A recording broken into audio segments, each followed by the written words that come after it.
អ្នកផ្ដើមបុណ្យទី1អ្នកស្រីបុត្រយ៉មនិងស្វាមីព្រមទាំងបុត្រទី2កញ្ញាបុត្រកន្ធាត្រូវជាកូននៃសពទី3អ្នកស្រីបុត្រសុភ័ណ្ឌនិងស្វាមីព្រមទាំងបុត្រទី4អ្នកស្រីម៉ៅមុំនិងស្វាមីព្រមទាំងបុត្រទី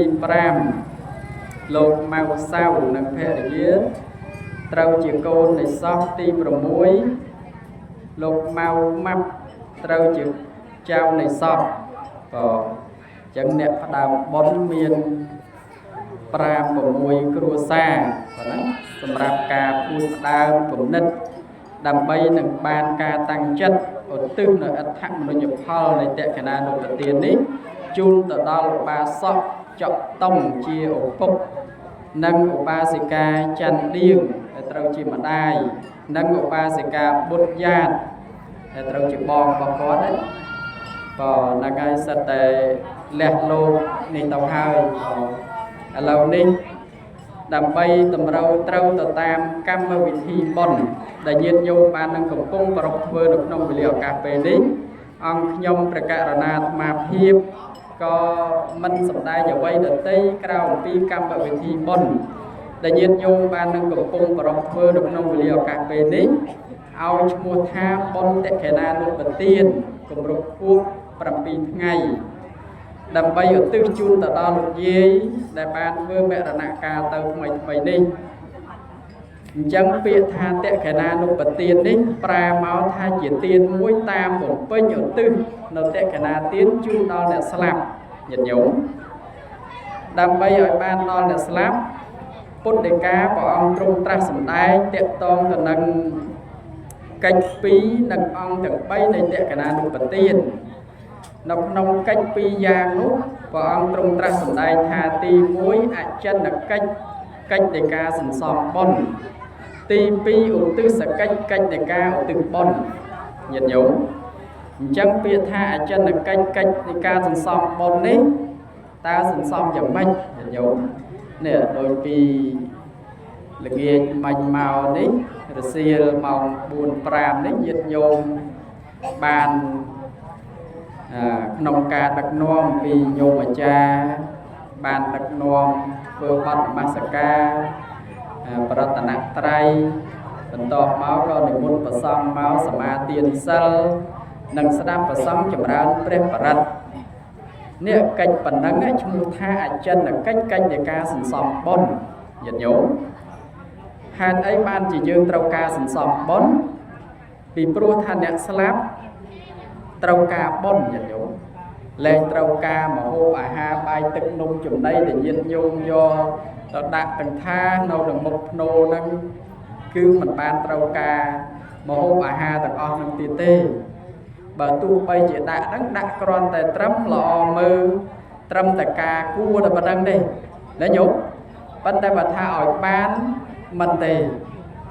ចង់បញ្ជាក់អញ្ចឹងណាញាតិញោមអញ្ចឹងអ្វីដែលត្រូវទទួលបានគឺផលរបស់បុណ្យញាតិញោមហើយផលរបស់បុណ្យនេះញោមជាម្ចាស់ទាននឹងត្រូវសន្សំត្រូវធ្វើខ្លួនឯងនឹងឲ្យមានបុណ្យសិនញាតិញោមចឹងហើយបានជាត្រូវការឲ្យញោមម្ចាស់ទាននឹងចូលខ្លួនមកនៅពេលណាដែលញោមអាចារ្យដឹកនាំធ្វើបទនមស្ការក្តីសមាទានសិលក្តីនិងប្រកេនចង្ហាន់ប្រសង់ក្តីយើងត្រូវឆ្លៀតលៃឱកាសពេលវេលាក្នុងគណៈពេលហ្នឹងយកមកដកឃ្លាយកមកសន្សំបុណ្យសិនបើទោះបីជារវល់ជាមួយភ្ញៀវអីយ៉ាងណាក៏យើងឆ្លៀតចែកបែងចែកគ្នាញាតិញោមហ្នឹងហើយបើបងរវល់ហើយនៅប្អូនរវល់ហើយនៅបងហ្នឹងអញ្ចឹងចែកគ្នាទៅក៏ជាការឆ្លៀតព្រោះយើងជាអ្នកបំពេញនៅបុណ្យហ្នឹងដើម្បីបានបុណ្យក៏ពេលខ្លះយើងចំណាយទ្រព្យធនអស់មកសន្ធឹកសន្ធាប់ប៉ុន្តែដល់ពេលអត់បានមកយកបុណ្យញាតិញោមហ្នឹងហើយអញ្ចឹងកន្លែងហ្នឹងសំខាន់ណាស់បានជាព្រះអង្គសម្ដែងនៅក្នុងកិច្ចទី1ឲ្យឈ្មោះថាអចិន្នកិច្ចហ្នឹងគឺកិច្ចនៃការសន្សំបុណ្យសិនញាតិញោមហើយកន្លែងបុណ្យខ្លះហ្នឹងគឺតែញោមអាចារ្យហៅញោម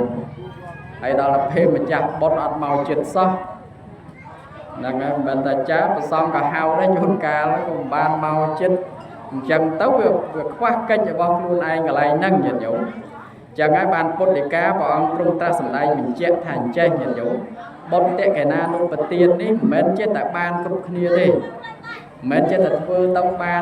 ban thế cứ bỏ ông sẵn đây mình chết tha cua đỏ ca ban khác đừng cua đỏ ca mình ban khác múc là hạt ấy nhận dấu múc là hạt tha mình bàn nó cứ trong tha dư vơ ọt trâu tàu tam kênh đó nè nè nè kênh thì trâu xong bón dư ọt bàn châu luôn màu xong bón bò ấy đó là bê cua đó ca bán bên đây thì dư bàn xong trâu vừa trâu tàu tam kênh tàu tam on nâng còn nó cua đó ca bàn này chẳng ban chia mình chết đây sự đây tệ to nâng ca xong bón ở miền sân bón nâng trong từ bón nó với to là dư miền bón sân đôi chỉ dương trong oi lui oi cắt thả cái ca to nè na ở đây chắc dịch nhũ mà dương ọt luôn ai ọt miên lui phó ai dương trong oi kế ban đây dịch nhũ miên lui ta oi kế luôn ai gọi ọt miên họ nè chẳng chẳng ná dương thưa bon là từ chung đó nè làm đấy luôn dương nó trâu miên bon dần dịch nhũ mà trả tiền nó trâu miên bon trong luôn hái ban dương vô bon nó tao chung tao tức đó nè làm bàn